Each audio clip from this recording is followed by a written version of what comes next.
48% ng mga Pinoy kumpiyansang bubuti ang buhay. Naritong news scoop ni Judith Estrada Larino. 48% ng mga Pilipino ang tiwalang bubuti ang kanilang buhay sa susunod na 12 buwan. Ito'y batay sa isinagawa ng Social Weather Stations na survey mula September 28 hanggang October 1.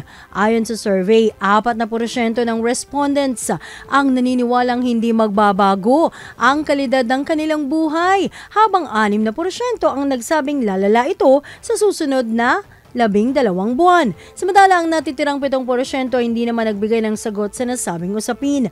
Tinawag ng SWS na optimist ang mga Pilipino na naniniwalang bubuti ang kalidad ng kanilang pamumuhay, habang pessimist naman ang mga nagsasabing lalala ang kanilang pamumuhay sa susunod na 12 buwan. Ang survey ay sinagawa sa pamamagitan ng face-to-face interviews sa 1,200 adults sa buong bansa.